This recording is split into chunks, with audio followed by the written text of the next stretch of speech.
Purple clouds drifted across 3 moons, while Corvin polished his favorite crystal. The dragon had lived alone on this mountain for so long that even the rocks seemed to know his daily routine. Every morning he would sort his gem collection. Every afternoon he would read old books about stars and planets. Every evening he would watch the sunset paint the sky in colors that reminded him of better days. His cave stretched deep into the mountain with rooms full of treasures he no longer cared about. Gold coins lay scattered like worthless pebbles. Ancient weapons hung on walls gathering dust. The only things that mattered now were his books and the peace that came with being forgotten by the galaxy. Corvin's scales had once gleamed like polished armor, but now they looked dull and gray. His golden eyes that used to burn with the fire of youth now held only tired wisdom. 300 years of hiding had taught him that the world beyond his mountain brought nothing but pain and war. The dragon was examining a rare blue stone when he heard something unusual, a sound that didn't belong to his quiet world. It was weak and desperate, like a wounded animal crying for help. Corvin tried to ignore it, but the sound came again, closer to his cave entrance. He set down his crystal and listened carefully. The wind often played tricks on these mountain peaks, carrying sounds from far away. But this was different. This was real, and it was right outside his door. Corvin moved through his cave with surprising silence for such a large creature. His massive body flowed like water between the rock formations he knew by heart. As he reached the main entrance, he could smell something that made his ancient heart skip a beat. The scent of human blood mixed with fear and exhaustion. Outside his cave lay a woman and a small child. Both were unconscious and covered in bruises that told a story of recent violence.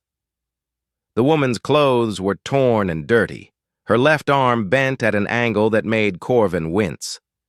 The child, a boy who couldn't be older than 5, was curled up, next to her with his small arms wrapped around her waist. For a moment, Corvin just stared. He hadn't seen humans in over 50 years. The last ones who had come to his mountain were treasure hunters looking for dragon gold.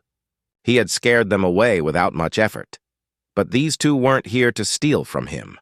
They were here because they had nowhere else to go. The woman stirred and opened her eyes. When she saw the massive dragon looking down at her, she tried to scream, but only managed a weak gasp. She pulled the boy closer to her body, using herself as a shield even though she could barely move. Corvin had forgotten how fragile humans looked up close. This woman was clearly strong and brave, but right now she seemed as delicate as a baby bird fallen from its nest. Her dark hair was matted with dried blood and her brown eyes were wide with terror. "Please," she whispered, her voice barely audible. "Don't hurt my son. Take me if you want, but please let Tim live." The dragon felt something stir in his chest that he hadn't felt in decades. It wasn't anger or hunger or even curiosity. It was something much more dangerous. It was compassion. Corvin lowered his great head until he was at eye level with the woman. When he spoke, his voice rumbled like distant thunder, but held no threat. "I will not harm you or your child. You are hurt. Let me help." The woman named. Maya couldn't believe what she was hearing. Dragons were supposed to be monsters that ate people and burned down cities. This one was offering to help her. She was so tired and hurt that she wondered if she was dreaming or maybe dying. But when Corvin carefully lifted Tim in his massive claws and carried him deeper into the cave, Maya knew this was real. The dragon moved with incredible gentleness, treating her injured son like the most precious treasure in his collection. Inside the cave, Corvin had Maya lie on a bed of soft furs while he examined Tim. The boy was unconscious but breathing steadily. His small body was covered in bruises, but nothing seemed broken. The dragon's claws, each one longer than Maya's hand, moved with the delicate precision of a master healer as he checked for serious injuries. "Your son will be fine," Corvin said without looking away from his work. He is stronger than he looks, but you have a broken arm and several cracked ribs. You have been running for many days without proper food or rest." Maya watched in amazement as the dragon prepared a simple meal and mixed herbs into a healing paste. His movements were practiced, and sure, like someone who had done this many times before. When he brought her warm soup, she was too shocked to refuse. "Why are you helping us?" she asked between careful sips. Corvin was quiet for a long moment. He sat back on his haunches and looked at the two humans who had stumbled into his peaceful life. "Because you asked me to spare your child's life before your own. That tells me what kind of person you are." As Maya felt strength returning to her body, she began to tell her story. She and Tim had been captured by slavers 3 months ago. The man who took them, Captain Rex, was known throughout the outer colonies as someone who broke people's spirits before selling them. Maya had been chosen as Rex's personal servant, while Tim was meant for the mining planets where children could crawl through small tunnels. "We escaped when his ship stopped for supplies," Maya explained, wincing as Corvin set her broken arm with gentle precision. "I stole a small transport, but it crashed on your planet. Rex will come looking for us. He always finds what he considers his property." Corvin listened to her story with growing anger. He had lived long enough to know that the galaxy was full of evil people, but hearing about them was different from meeting their victims. Looking at Tim's peaceful, sleeping face, the dragon felt something he hadn't experienced in centuries. He felt the need to protect something precious. That night, as Maya and Tim slept safely in his cave, Corvin stood guard at the entrance. His golden eyes scanned the star-filled sky, watching for ships that might bring danger to his new guests. For the first time in 300 years, the Hermit dragon was no longer alone. And for the first time in just as long, he wasn't sure if that was a good thing or a terrible mistake. 5 days had passed since Maya and Tim arrived at the dragon's cave, and the mountain felt different now. Where once there had been only silence, now there were sounds of life. Tim's laughter echoed through the stone halls as he discovered room after room filled with wonders. Maya's gentle voice could be heard reading old books to her son, teaching him about the stars and planets that Corvin had studied for centuries. The dragon found himself looking forward to these small moments. When Tim asked endless questions about how dragons could breathe fire, or when Maya helped organize his scattered gem collection with a system that actually made sense. For the first time since he had chosen exile, Corvin felt like he had a purpose beyond just existing. But peace never lasted long in a galaxy full of predators. Captain Rex stood on the bridge of his ship, the Iron Fist, staring at the planet below with cold gray eyes. His scarred face showed no emotion as he watched his crew prepare their hunting equipment. Rex was a man who collected beautiful things and destroyed them slowly. Maya had been the most perfect addition to his collection until she had dared to run away. "Sir, our scanners have detected the crashed transport ship," reported his second-in-command. "A thin man named Brick, who enjoyed hurting people almost as much as his captain did. The woman and boy definitely made it to the surface alive." Rex smiled, but it wasn't a pleasant expression. "Good. I was hoping they survived the crash. It would be disappointing if they died before I could properly punish them for stealing from me." The Iron Fist was a warship disguised as a merchant vessel. Its hull was painted to look harmless, but inside it carried enough weapons to destroy a small city.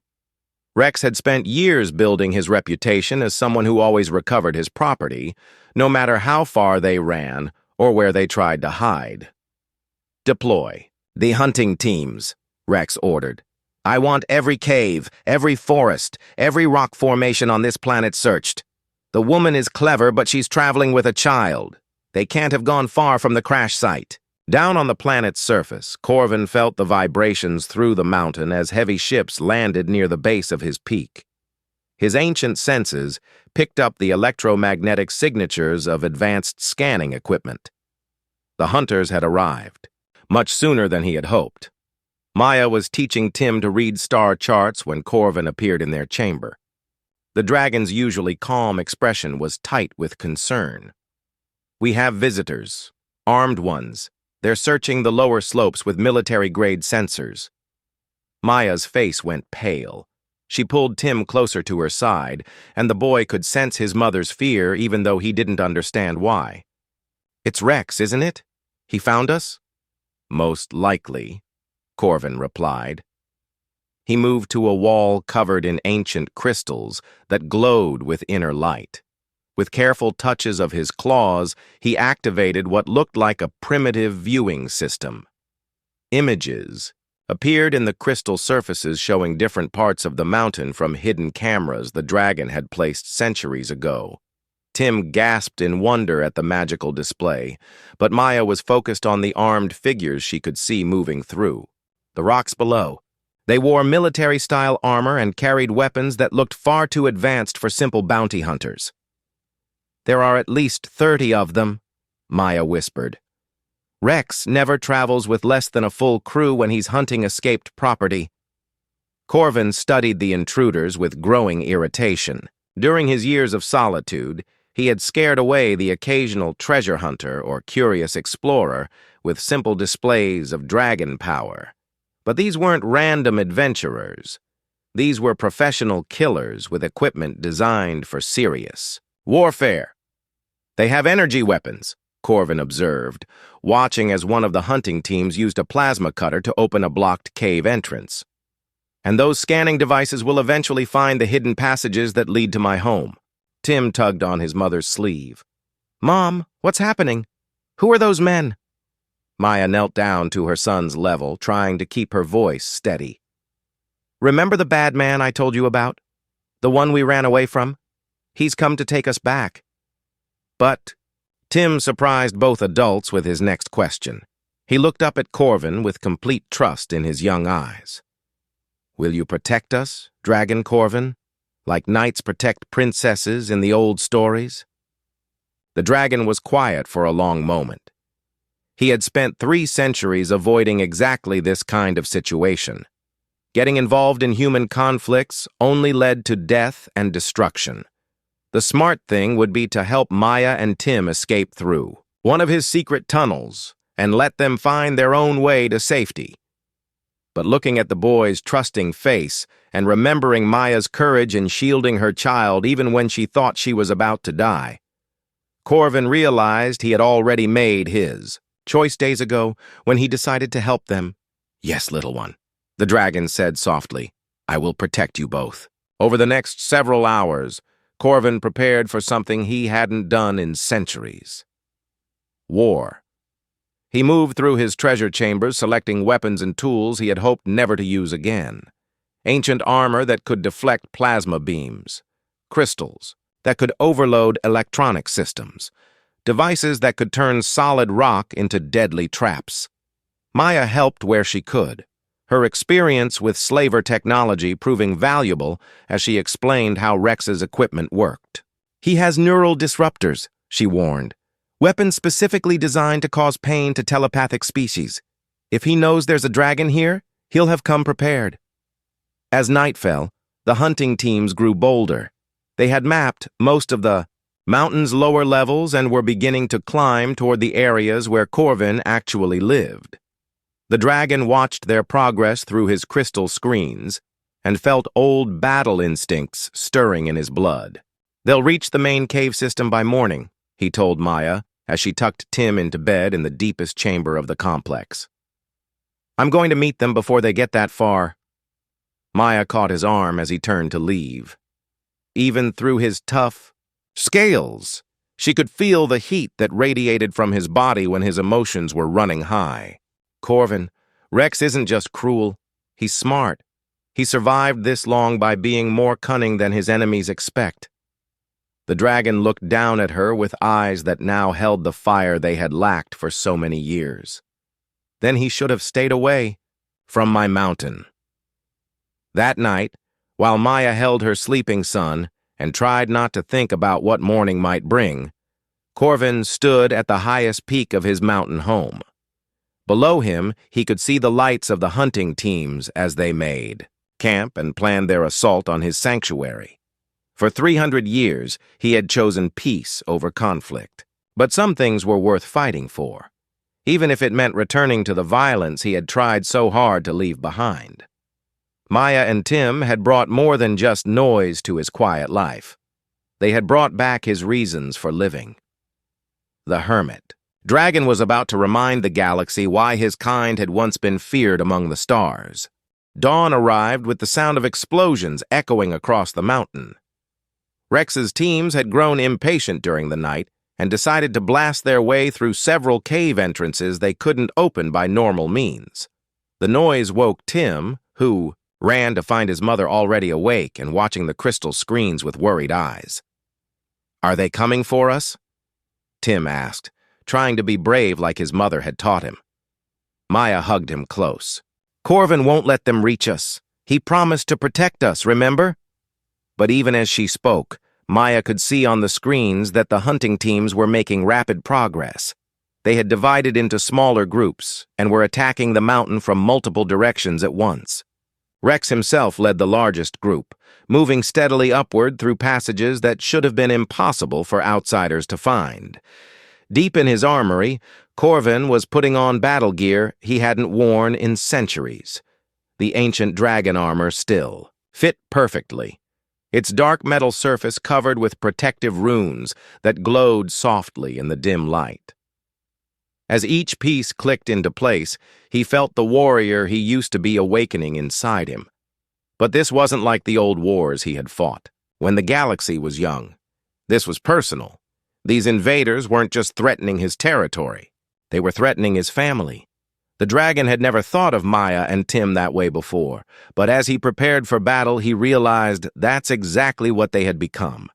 In just 5 days, they had filled the empty spaces in his heart that 3 centuries of solitude hadn't been able to heal. Rex's voice echoed through the mountain as his team reached the outer chambers of Corvin's home.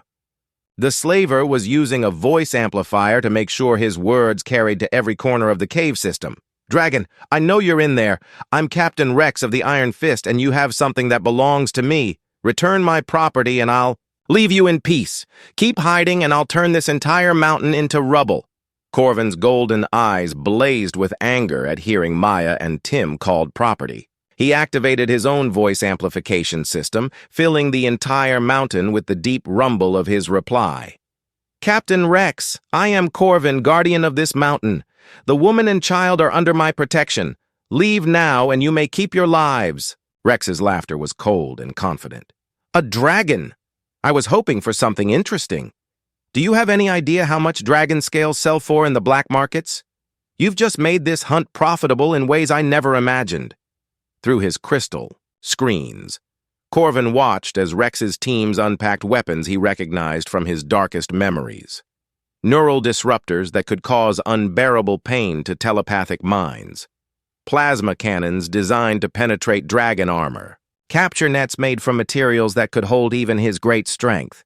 "He came prepared to hunt a dragon," Corvin muttered to himself. "This was planned from the beginning." The dragon realized that Maya and Tim hadn't just stumbled onto his planet by accident. Rex had been tracking them toward this system and had done research on what he might find here. The slaver wasn't just recovering his escaped property. He was hoping to claim an even greater prize. But Rex had made one crucial mistake. He assumed that 3 centuries of peace had made Corvin soft and weak.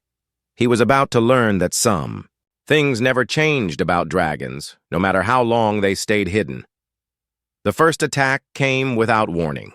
A team of Rex's best fighters breached the main entrance using plasma charges that turned solid stone into molten slag. They moved through the outer chambers in perfect military formation, their advanced sensors scanning for any sign of the dragon's presence.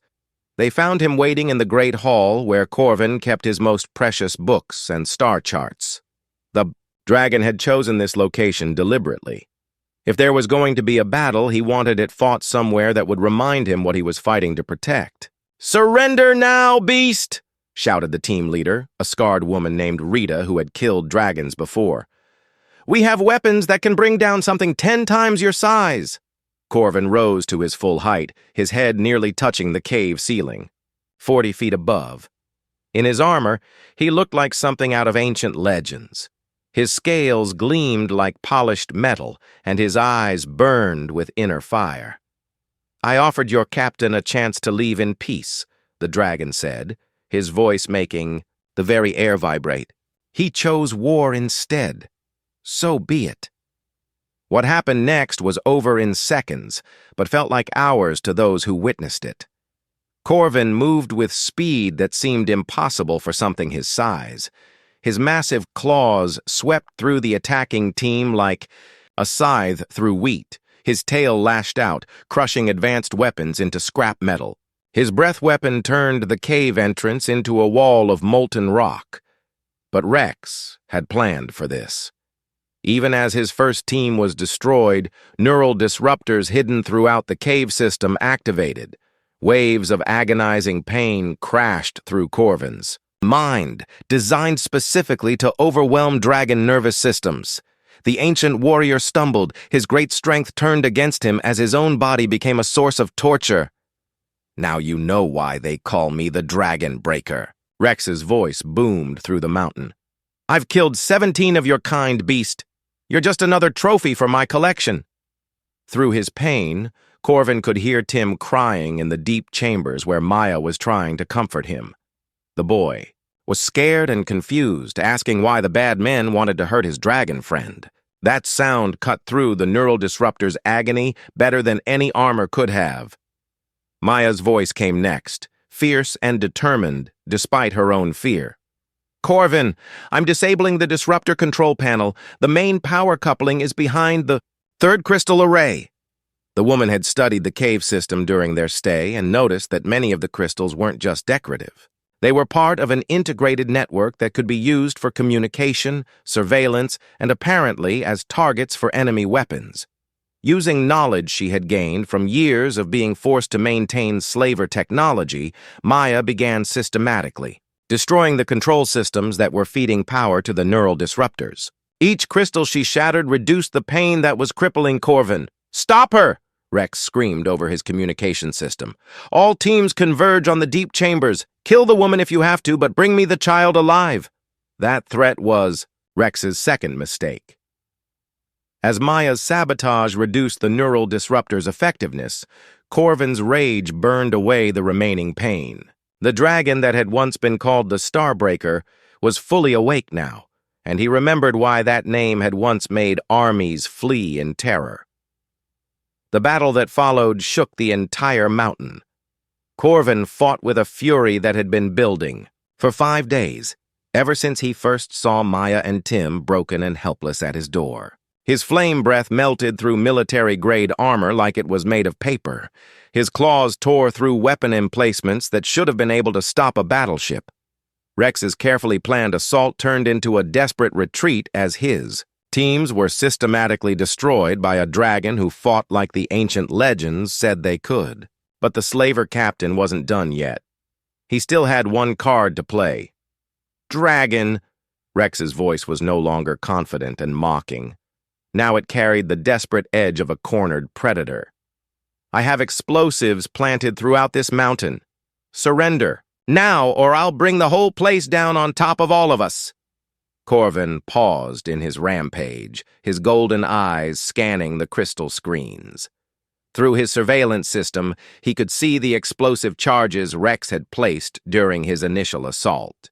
There were enough to collapse several cave systems and possibly bury Maya and Tim under tons of rock. You have 10 seconds to decide, beast, Rex snarled. Your life for theirs. The dragon looked toward the deep chambers where his family waited, then back at the screen showing Rex's finger hovering over the detonator. For a moment, the mountain was completely silent except for the distant sound of Tim singing a lullaby to comfort himself. Corvin made his choice. 2 weeks after Rex's defeat, the mountain had become a fortress under siege. The slaver captain had escaped during the final moments of the battle, fleeing to his ship when he realized his explosives gambit had failed. But he hadn't left empty-handed. Before running, Rex had broadcast a message across every criminal network in the galaxy. Dragon's horde confirmed on planet Valdris. Massive ancient treasure plus captured dragon. 5 million credits for the beast alive.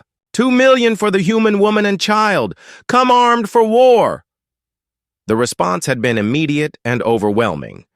Every day brought new ships to Valdris's orbit. Bounty hunters, treasure seekers, mercenary companies, and criminal organizations, all drawn by the promise of dragon gold and the chance to claim a legendary prize. Corvin watched the latest arrivals through his crystal screens. A Martian war cruiser had just joined the 15 other ships already surrounding his planet. The dragon counted at least 300 armed enemies now camped around his mountain, with more arriving every few hours. They're treating this like some kind of festival, Maya observed, looking at the screens that showed cooking fires and temporary shelters spreading across the lower slopes. Half of them are selling supplies to the other half.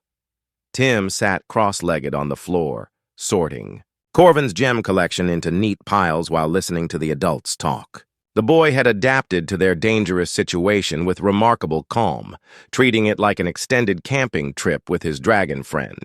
"Dragon Corvin," Tim said without looking up from his work, "why don't you just fly us away from here? You have wings, right?" The dragon smiled sadly at the innocent question. "My wings can carry me great distances, little one, but not while carrying passengers.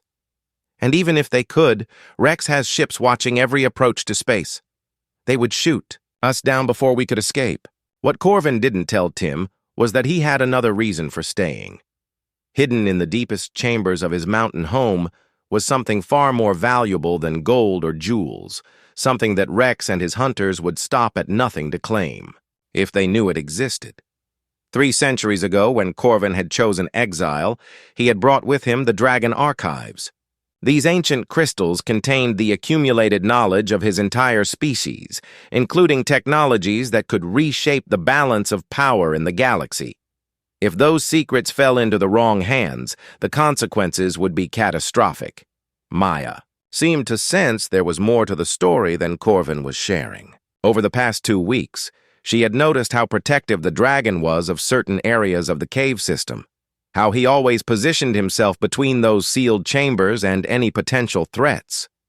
"You're not just protecting us, are you?"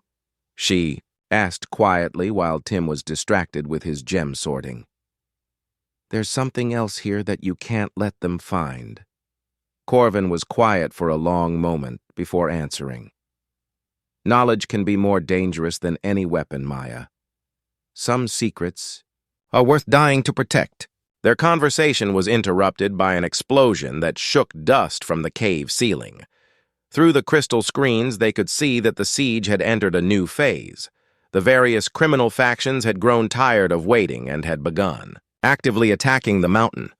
A gang of Outer Rim pirates was using plasma cannons to blast new entrances into the lower caves. A mercenary company from the core worlds had brought mining equipment to tunnel through solid rock. Even the scavenger crews were getting involved, setting up salvage operations to claim anything valuable from the ruins. But the most dangerous development was happening in orbit. Rex had returned with a massive dreadnought called the Crusher, a ship powerful enough to level the entire mountain from space. The slaver was broadcasting ultimatums every few hours, demanding that Corvin surrender or face orbital bombardment. "Dragon, this is your final warning." Rex's voice crackled through communication systems that the various criminal crews had set up around the mountain. "Surrender yourself and your prisoners, or I'll turn your entire planet into a crater." Maya could see the strain this was putting on Corvin. The dragon had spent centuries perfecting defensive systems designed to hide his presence from the galaxy. Now he was trying to use those same systems to fight a war against hundreds of enemies at once. "We can't stay here forever," Maya said, gently. "Tim needs proper food and medicine, and you're exhausting yourself trying to protect us from all these different attacks." But Corvin had been developing a plan during the long days of siege. "There is a way," he said slowly. "But it requires me to reveal something I swore never to use again." The dragon led Maya and Tim deeper into the mountain than they had ever gone before, past chambers filled with ancient weapons and technological wonders, past crystal gardens that glowed with their own light. Finally, they reached a massive sealed door covered with warning symbols in the old dragon language. "What is this place?" Maya asked, feeling a strange energy radiating through the thick stone barrier. "My greatest shame," Corvin replied, "and perhaps our only hope." With careful precision, the dragon activated the complex locking mechanism. The door slid open to reveal a chamber that seemed to exist in defiance of physics. The walls, floor, and ceiling were covered with crystalline formations that pulsed with patterns of light too complex for human eyes to fully process. Tim gasped in wonder. "It's like looking at the inside of a star." "This is the Dragon Archive," Corvin explained. "The complete technological and historical record of my species, including knowledge that could destroy worlds if misused." Maya began to understand the terrible burden the dragon had been carrying. "You've been guarding this for 300 years, alone. My people created wonders that the modern galaxy can barely imagine," Corvin said, his voice heavy with old grief. "But we also created horrors, weapons that could crack planets, diseases that could wipe out entire species, technologies that turned living beings into slaves of their own desires." The dragon moved to a specific crystal formation that seemed to respond to his presence. As his claws touched its surface, holographic displays filled the air around them. Star maps, technical diagrams, historical records spanning millions of years. The knowledge contained here could advance galactic civilization by thousands of years, Corvin continued. Or it could end all life as we know it. That's why I chose exile. That's why I've stayed hidden for so long. But now, with hundreds of enemies surrounding his mountain and more arriving every day, Corvin was preparing to break his most sacred vow. He was going to use the archive's knowledge to fight back. "There is a way to transform my body into something capable of surviving in space," the dragon explained, as holographic diagrams showed the complex process. "A way to become large and powerful enough to face entire fleets in battle. But the transformation is dangerous and possibly irreversible." Maya understood immediately. "You're talking about changing yourself into some kind of living starship." "The ancient dragons called it the Starbreaker form," Corvin said. "It was our species' ultimate weapon, and the reason why the rest of the galaxy united to hunt us to extinction." Tim looked up from the swirling patterns of light he had been studying. "Will it hurt you, Dragon Corvin?" The dragon knelt down to meet the boy's eyes. "Yes, little one. It will hurt very much, and I might not be the same afterward. But it's the only way to protect you and your mother from all the bad people who want to hurt you."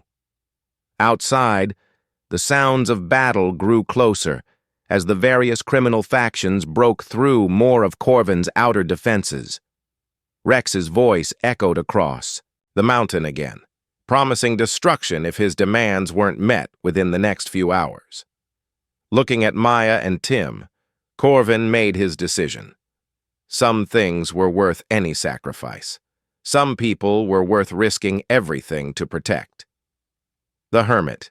Dragon began preparing for a transformation that would either save his new family or destroy them all. The transformation began at sunset when 3 moons aligned over Valdris.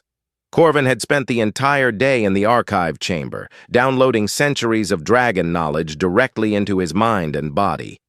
Maya watched in fascination and growing fear as the dragon's scales began to shift from their natural dark color to something that looked like living metal.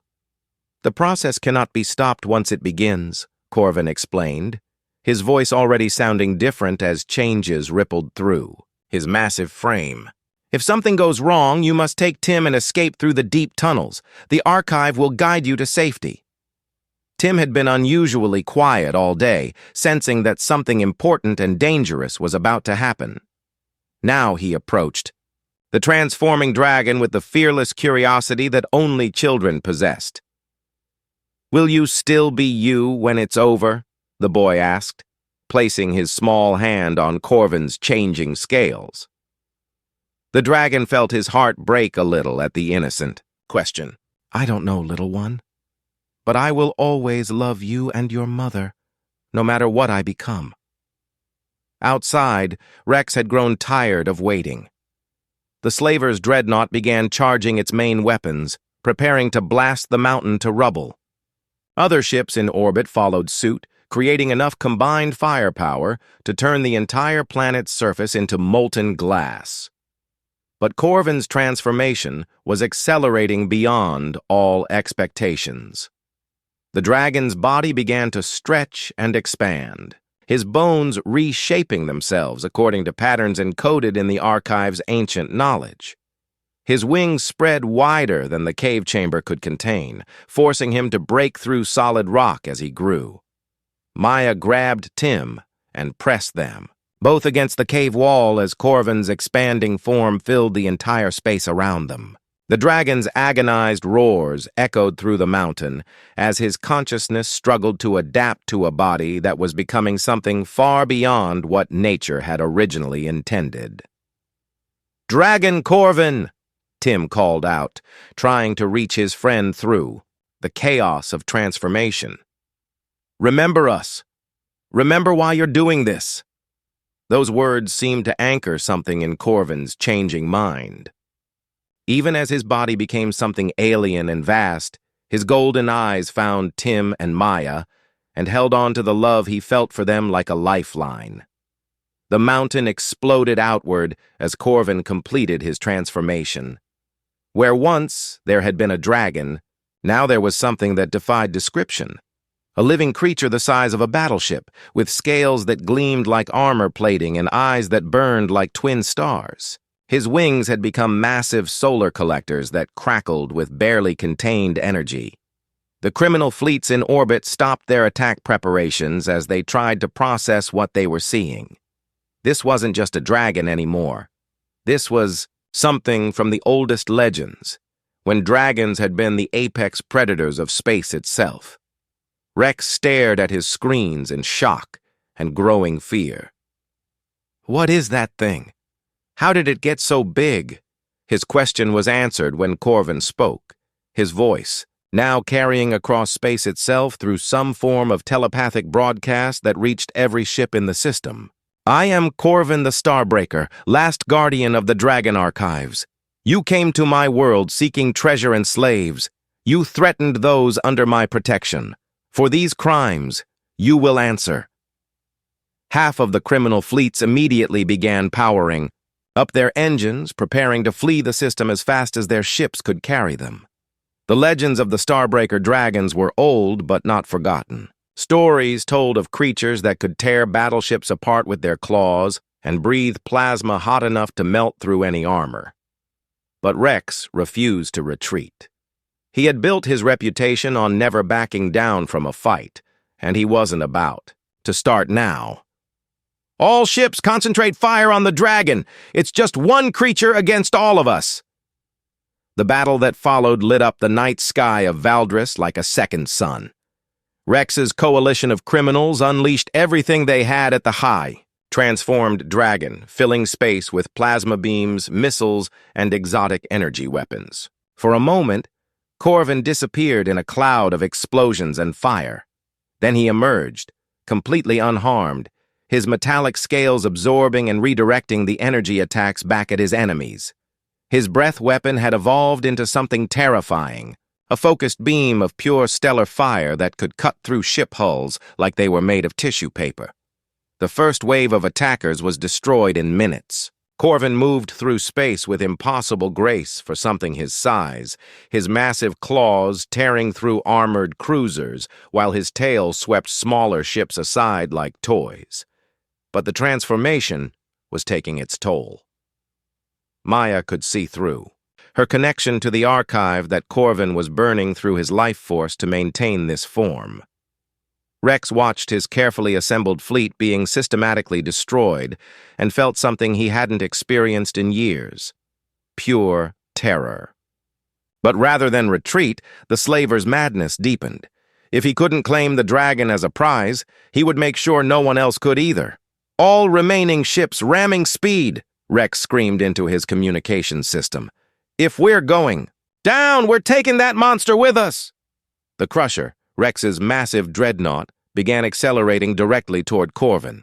The slaver had armed the ship with enough explosives to crack a small moon, planning to detonate everything in a final desperate gambit. But Corvin had been monitoring Rex's communications through the archive's advanced sensors. The dragon knew exactly what the slaver intended, and he wasn't going to let that madman's final act threaten Maya and Tim. Moving faster than physics should have allowed, Corvin intercepted the Crusher before it could reach Valdris's atmosphere. The collision between the transformed dragon and the massive warship created an explosion visible from 3 star systems away. Rex and his ship were vaporized instantly, but the impact drove Corvin back toward the planet's surface. Maya watched in horror through the archive's displays as Corvin's transformed body began breaking apart during the violent re-entry. The dragon who had risked everything to protect them was falling toward the mountain like a dying star. She grabbed Tim and ran through the cave system, following instincts she didn't fully understand. The archive seemed to be guiding her toward a specific location where Corvin would impact. When they reached the high plateau where the dragon often went to think, Maya could see his burning form descending through the atmosphere. Corvin crashed into the mountainside with enough force to level half the peak. When the dust and smoke cleared, Maya found him in his original dragon form, but barely alive. His scales were cracked and bleeding. His breathing was shallow and labored. The golden fire in his eyes was fading fast. "Corvin!" Tim cried, running to the dragon's massive head despite his mother's attempts to hold him back. "Please don't die! We need you!" The dragon managed to open one eye and look at the boy who had become like a son to him. "I'm sorry, little one. The transformation, it cost more than I expected." Maya knelt beside Corvin's great head, tears streaming down her face. "You saved us. You saved everyone. Rex is gone, and his fleet is destroyed." "Not just Rex," Corvin whispered. "Word of what happened here will spread. Other slavers. Other criminals. They'll know what awaits them if they harm the innocent." With his remaining strength, Corvin activated one final function of the Dragon Archive. A stream of crystalline light flowed from his eyes into Tim's small hands, downloading something precious into the boy's mind. "The knowledge of my people," Corvin explained as his voice grew weaker. "Not the weapons or the dangerous technologies, but the wisdom. The understanding of how to protect those who cannot protect themselves. When you're older, you'll know how to use it." Tim felt the strange new knowledge settling into his mind like seeds that would grow when the time was right. But right now, all he cared about was his dragon friend, who was slipping away. "Please don't leave us," the boy whispered. Corvin's other eye opened, and for a moment, the old fire blazed there one last time. "I'm not leaving you, Tim. Every time you help someone who's hurt, every time you stand up to bullies, every time you choose to be brave when you're scared, I'll be there with you." The dragon's eyes closed for the final time as the sun rose over Valdris. The hermit who had hidden from the galaxy for 3 centuries had died, protecting the family he loved. 10 years later, Maya stood on the bridge of a ship called the Guardian's Promise, watching as her crew delivered supplies to a refugee camp on the edge of civilized space. The work was dangerous and often thankless, but it was exactly what Corvin would have wanted them to do with the vast fortune he had left them. Tim, now 15 and tall for his age, worked alongside the other crew members with a wisdom and compassion that amazed everyone who met him.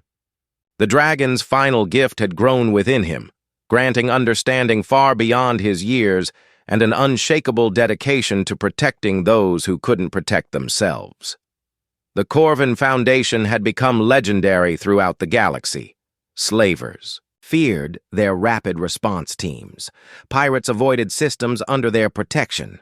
Children in danger knew that help would come if they could just hold on a little longer. "Mom, we're getting a distress call from the Outer Rim," Tim reported, from the communications station. "A transport full of families is being chased by raiders." Maya smiled and gave the order that had become their battle cry. "All stations, prepare for emergency jump. We have people to protect."